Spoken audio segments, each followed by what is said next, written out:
Muy buenas tardes, buenos días o buenas noches, según la hora en que nos estén viendo. Pues bueno, ahora nos toca entrevistar al padre Alejandro Ortega, quien está presentando su obra Vicios y Virtudes. Para que sepan más de él, es originario de Tijuana, estudió medicina en el TEC de Monterrey, espiritualidad y letras humanísticas en Salamanca, España, filosofía, teología, moral y bioética en Roma, Italia. Ha sido consultor de la Comisión Preparatoria del Tratado Multilateral de la Universal Education Charter de las Naciones Unidas. Entre otras cosas, pues tiene una extensa trayectoria. Por cuestiones de tiempo no podemos abundar más, pero también está colaborando en medios de comunicación, prensa escrita, televisión, y actualmente ejerce su ministerio en la Arquidiócesis de San Antonio, Texas. Padre Alejandro, muchas gracias y mucho gusto por la Gracias entrevista. a ti, Oscar. Gracias por darme este espacio en tu programa. Muchas gracias a usted, Padre Alejandro. Pues bien, con su libro Vicios y Virtudes, si nos puede dar una breve reseña de lo que constituye esta obra suya. Mira, es un libro muy sencillo en cuanto al lenguaje, te toca temas, digamos, de fondo, evidentemente, pero es un libro que habla sobre cómo conocerse, aceptarse y superarse. Son las tres partes del libro: conócete, acéptate y supérate. Conocerse supone entrar dentro de uno mismo para, pues, darse cuenta de cuáles son nuestras tendencias positivas y negativas. El ser humano en ese sentido es como un amasijo de contradicciones. Tú y yo lo sentimos todos los días cuando tenemos muy buenas aspiraciones, buenos propósitos, y luego hacemos otra cosa muy diferente y nos Sí, comportamos de exacto. maneras que a veces nos sentimos hasta apenados de cómo nos comportamos, en fin. Entonces la idea es como explorar cuáles son nuestras tendencias positivas y negativas, y en este caso particular de los vicios, pues son las negativas, ¿verdad? ¿Qué es un vicio? Un vicio no es tomar café o fumar. Un vicio es un comportamiento habitual que lastima, que daña. ¿A quién? Ante todo al que lo hace. Y luego con ese vicio además tú lastimas, o yo lastimo, a otras personas. Y evidentemente también lastimo mi relación con las criaturas, con las cosas, digamos. ¿Para qué hacer este diagnóstico? ¿Para qué andar hurgando dentro de nuestra parte más oscura o negativa? Uh-huh. Para de ahí dar un paso a la aceptación, es decir, con humildad y serenidad y con mucha honestidad, decir, este es mi defecto principal. Todos tenemos muchos defectos, pero hay uno que le llamamos el defecto o vicio dominante. Es decir, aquel vicio que a mí en lo personal, no al otro, ni al otro, ni al otro, a mí más me lastima, más incide en mi vida, está más presente en mi diario caminar. ¿Para qué hacer esta aceptación? Para poder dar el paso a la superación. La tercera parte del libro es sobre las virtudes. A cada vicio corresponde una virtud. Si yo encuentro que tengo el vicio, por ejemplo, de la vanidad, que es una preocupación excesiva por la propia imagen ante los demás, ¿en qué debo trabajar? Voy a trabajar en la sencillez, en ser yo como soy, ni tratar de aparentar más de lo que soy, que eso sería ostentación, presunción, Ah, vanagloria, ni tampoco menos. Tampoco me voy a dejar como envolver en un complejo de inferioridad y esconderme, inhibirme. No, claro. tampoco eso tampoco es la virtud. La virtud es lo que soy, así me muestro ante los demás, con mis dones, talentos y mis limitaciones y dificultades. Este soy yo. Eso sería la virtud de la sencillez, por ponerte un ejemplo. Entonces, Claro. parte del diagnóstico de un vicio para llegar al trabajo en una virtud. Ok. Leía por ahí que es como una especie de cuestionario. Mira, cada capítulo de Uh-huh. los vicios, que son 10 vicios los que manejo en el libro, Ah, ok. concluye con un pequeño cuestionario, de manera que la persona con más facilidad, después de haber leído el texto, Ajá. pues diga a sí mismo, yo tengo este problema. Por ejemplo, ahorita estoy abriendo el capítulo del orgullo, y el último, el cuestionario dice, Ajá. ¿orgulloso yo? Y ahí te va, te invito a reflexionar y sincerarte con las siguientes preguntas. pienso demasiado bien de mí mismo, de mis talentos, capacidades y buen juicio. Si ejerzo autoridad, lo hago tiranizando, atropellando, lastimando a los demás. Soy impaciente, intolerante o incomprensivo al constatar las limitaciones de los demás. Soy impositivo o irreflexivo o inflexible a la hora de expresar mis opiniones. Son preguntas como que te concretan más el tema. A ver, ¿este soy yo, sí o no? Y la verdad es que mucha gente me lo ha dicho después de leer el libro, que se sienten muy retratados en cada uno de los vicios. Y casi todo el mundo me dice, oiga, yo tengo los 10. Ya lo sabemos. Este libro es una autobiografía, les digo. Yo no batallé mucho en escribir sobre los vicios, es lo que a mí me pasa. Y le pasa a la mayor parte de la gente. Claro. El problema no es ese, el punto es cuál es mi vicio dominante. Tengo que individuar uno, el que a mí más me pega. Y entonces ya a partir de ahí puede ser un trabajo eficaz. Ya.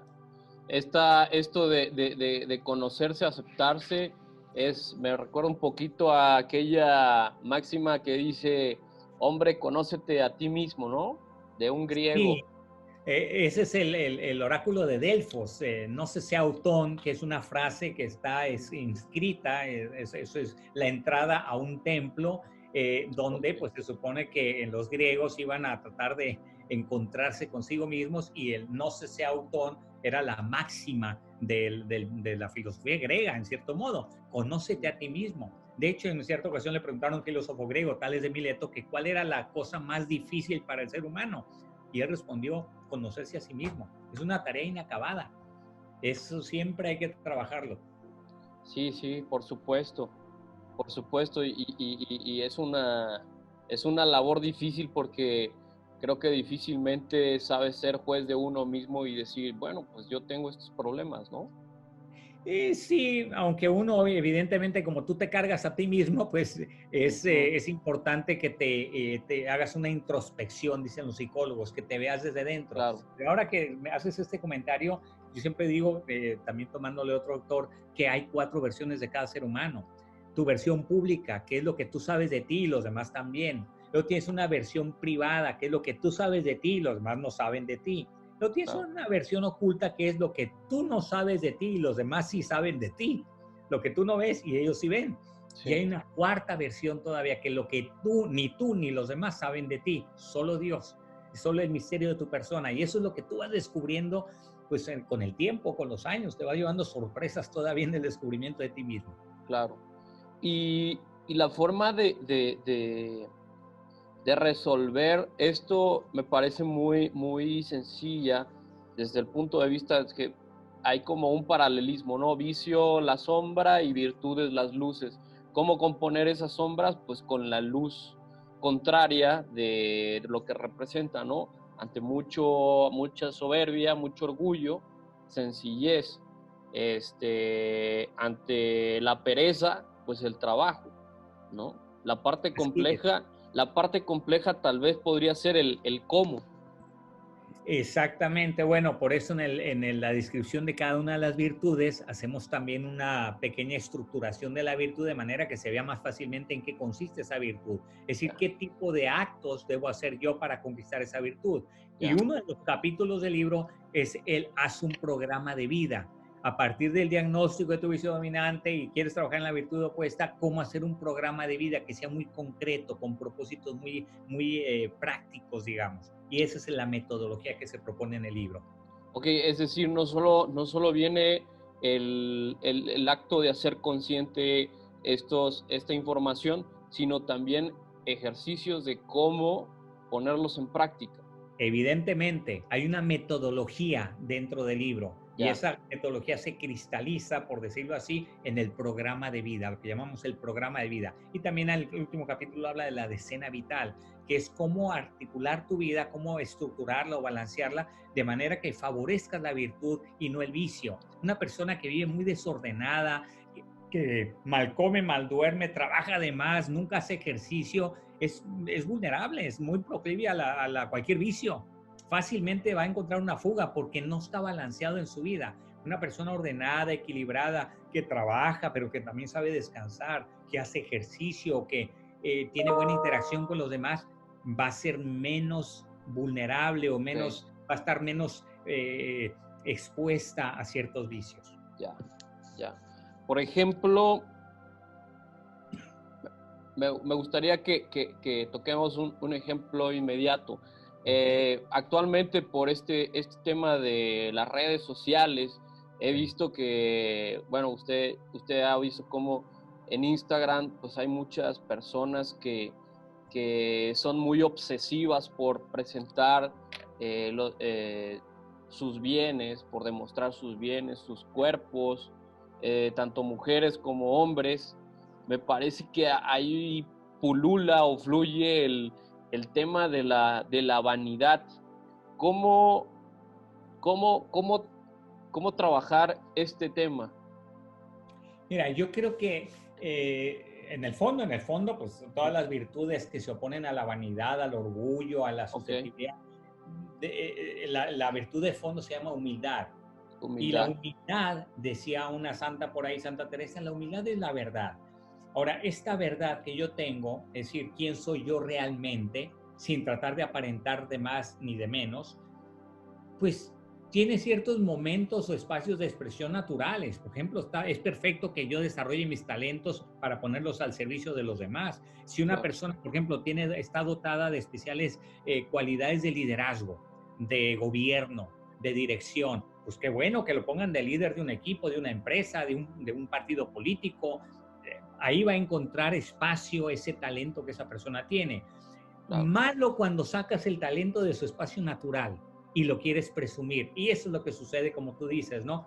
Cuando fuera del espacio natural de expresión de un talento, yo lo muestro y lo muestro y lo Ya, muestro, porque eso es lo que estoy buscando más bien es la alabanza, el halago, la admiración, etcétera, etcétera. Entonces ya la intención es otra, me es diferente. Tú mencionas un aspecto muy concreto, ¿no? El físico. Oye, si yo voy a la playa y me voy a meter al mar, pues evidentemente me pongo un traje de baño y hay personas que les siente muy bien el traje de baño. Oye, sí, pero si yo ando exponiendo mi cuerpo en otros contextos, en otros ambientes donde no era necesario hacer esa exposición, evidentemente claro, ahí estás hablando de esa, pues está fuera de contexto, ¿no? Y eso es lo que ya puede estar rayando en el vicio de la vanidad. claro, claro, claro. Em, Dice usted, quien no acepte consciente y serenamente lo que es y lo que no es, se perderá en un laberinto de lamentaciones estériles. Porque esto es así. Pero ahí estoy hablando de la segunda parte del libro, que es la aceptación. Ok, Conócete, acéptate, supérate. La aceptación es ese paso de humildad, de objetividad, para decir, este soy yo, esta es mi tendencia y no me voy a hacer ni a escandalizar de mí mismo, ni a desesperar, porque ok, eso no ayuda. Eso es lo que digo, la lamentación estéril es la que se queda enfrascada ahí nada más y ya no a progreso. Hay una frasecita que una vez le vi en una viñeta muy significativa, que era un hombre que se había estrellado contra una pared y estaban sus pedacitos en el suelo, literalmente ahí. Entonces ujú, decía en la viñeta, hay dos tipos de personas. Está el que se estrella y se hace pedazos y se queda ahí lamentando su infortunio. Y está la persona que va y se estrella igual que la otra y se hace pedazos, pero recoge sus pedazos y sigue viviendo. Esa me claro, gustó, esta expresión. Esa es la de la parte de la salud. Este soy yo, estoy hecho pedazos, no importa. Me recojo mis pedazos y sigo viviendo. claro, Este es el proceso de la aceptación porque por ahí se reconstruye. Y todo claro. no se puede reconstruir. Ahora, parecería muy obvio entender hacia dónde llevaría el, el cambiar estos vicios, transformarlos, eh, pero ¿cuál sería la finalidad de convertir esos vicios en virtudes? O sea, es decir, bueno, yo como persona vanidosa, ¿qué gano con convertirme en humilde? ¿No? Ok, tocas un punto importantísimo. Si los vicios no hicieran daño, si los vicios no lastimaran, entonces estaría de acuerdo contigo. Pero resulta que los vicios te lastiman y te dan y me dañan y dañan a los demás también. Ya, Entonces, en realidad yo voy dañando, voy causando daños. Los vicios no son neutros. No es que no hagan daño, no, sí hacen daño. Y al revés, la virtud tampoco es que no produzca ningún efecto. Los griegos lo habían visto muy bien, veían la virtud como el camino de la felicidad, curiosamente. Justo lo contrario de lo que nos presenta un mundo paganizado, mundanizado, donde te dicen que el placer y los vicios son la clave de la felicidad. Oye, ve qué les pasa a los que se van por ese camino, cómo terminan. Y dices, oye, terminó adicto, terminó drogadicto, terminó enfermo de no sé qué cosa. Oye, pues ese no era el camino a la felicidad. La virtud, ellos la veían relacionada con la felicidad. Entonces, claro que vale la pena la virtud. Te da paz, te da serenidad, te da plenitud de vida, te hace sentir que estás satisfecho de tu propia vida. Eso te da la virtud. Entonces, no es indiferente a la virtud. Claro, por supuesto, por supuesto.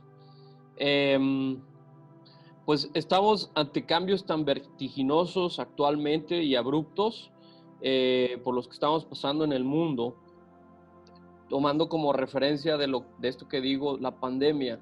¿Qué opinión tiene de esto usted? Mira, yo creo que la pandemia, con todos los estragos que ha provocado, y no puedo negarlos ni minusvalorarlos, al mismo tiempo ha abierto grandes espacios de oportunidad. Y uno de ellos es el hecho de obligarnos a todos a hacer una pausa, lo que yo le llamo una pausa existencial. Hemos andado con mucha prisa todo el mundo y a todo el mundo ha andado con y de repente nos apagaron, así como dijeron, a ver, se apagó la música, se acabó, ciérrense, enciérrense todos en sus casas, y eso fue muy sano. Por muy doloroso que haya sido, también fue sano en ese sentido, de que un stop a todos nos ayudó, a hacer pausa. ¿Y para qué sirve esa pausa? Evidentemente hay quien la ha usado mal, quien ha usado la pausa para desesperarse, angustiarse, pelearse dentro de las casas, porque ¿quién ha usado bien la pausa? ¿Quién la ha aprovechado para reflexionar, para replantearse cómo está viviendo? Oye, ¿yo cómo estoy? ¿Dónde estoy parado? ¿Cómo va mi vida? ¿A dónde va mi vida? ¿Qué quiero lograr con mi vida? ¿Tengo objetivos claros? ¿Tengo que replantear mis objetivos después de esta pandemia? ¿Quién dice, oye, ¿sabes qué? Estaba subiendo la montaña equivocada? No, esa no era. Me voy a regresar y voy a empezar a escalar otra montaña diferente, que es el verdadero objetivo de mi vida, ¿no? Y yo creo que en ese sentido la pandemia, como todas las adversidades, son grandes maestras. Eso lo decía Santiago Álvarez de Mon en un libro muy hermoso que se llama Desde la adversidad. Y él dice, es que la adversidad despierta en ti mecanismos que estaban dormidos, que estaban hasta atrofiados. La adversidad te pone en movimiento interior, entonces te empieza a hacer reaccionar para bien. Es correcto, es correcto. Pues bueno, padre, creo que hemos llegado ya al final de la entrevista. La verdad que me parece una charla muy, muy completa. No sé si hay algo adicional que le gustaría decir sobre el libro. Pues sí, muy sencillo, que el libro, gracias a Dios, pues ya ha estado muy bien distribuido, más de 100,000 ejemplares vendidos. Esta es la nueva edición de Grupo Planeta y que está físicamente el libro. Existe en las librerías en todo el país y en Centroamérica, y también está el formato digital, lo pueden descargar como ebook o también el audiolibro. Ya también lo hicieron audiolibro, están los 3 formatos en todas las plataformas principales. Perfecto, perfecto. ¿Tiene más libros? Sí, he escrito otros 2 o 3 libros. Un libro que se llama Guerra en la Alcoba, el arte de discutir en pareja. Otro libro que se llama Los 7 grandes temas de noviazgo y matrimonio. Esos están publicados. Y hay otros 2 libros que están en proceso de publicarse. Uno sobre el perdón. Ese es un gran tema, el perdón. Y otro que se va a llamar, si Dios quiere, Viviendo el Perdón. Y el último es La sinergia del amor. Los grandes desafíos de la vida matrimonial y cómo superarlos. Esos son 2 libros que ya están casi terminados y que están ahí en el horno, como dicen. No, sin lugar a dudas, unos temas muy poderosos. Yo creo que son unos ejes dominantes estos temas del perdón y el amor, que así como está el mundo, pues es necesario replantearse. Y sus redes sociales, padre, para la gente que le gustaría estar en contacto. Claro que sí, tengo Facebook, P. Alejandro Ortega, Instagram, mismo nombre, P. Alejandro Ortega, y en YouTube, también tengo un canal de YouTube, P. Alejandro Ortega, y también un podcast que se llama Al Punto con el padre Alejandro Ortega, está en Spotify y en las principales plataformas de podcast. Ah, padrísimo. Ahí estoy en medios. Perfecto. ¿Nos regalaría, por favor, un saludo a la gente de Chiapas que lo está viendo? ¿Cómo no? Con muchísimo gusto. Un gran saludo a tantas personas, además tan queridas ahí. Tuve compañeros en la Universidad de Chiapas, de Tapachula y de Tuzla. Tuxtla Gutiérrez. Pues fueron compañeros míos en la Escuela de Medicina, Federico Ramos, Tomás Willock de Tapachula, que ahorita vive en Tapachula, de hecho un gran médico, y bueno, pues a tanta gente querida ahí de Chiapas, gente muy trabajadora, gente con mucha iniciativa y creatividad, es lo que pude ver también en mis visitas a Chiapas. He ido a dar conferencias ahí también. Bueno, padre Alejandro, ha sido un enorme placer poder conversar con usted sobre su libro. Sin lugar a dudas, vamos a leerlo para reforzar esta parte de trabajo espiritual y básicamente para vivir con plenitud y felicidad. Y pues bueno, estamos en contacto por redes y mientras tanto le mando un fuerte abrazo. Gracias, Oscar. Igualmente para ti y para tu familia, y éxito en tu proyecto también. Le agradezco, padre. Muy buen día, ¿eh? Hasta pronto. Hasta luego.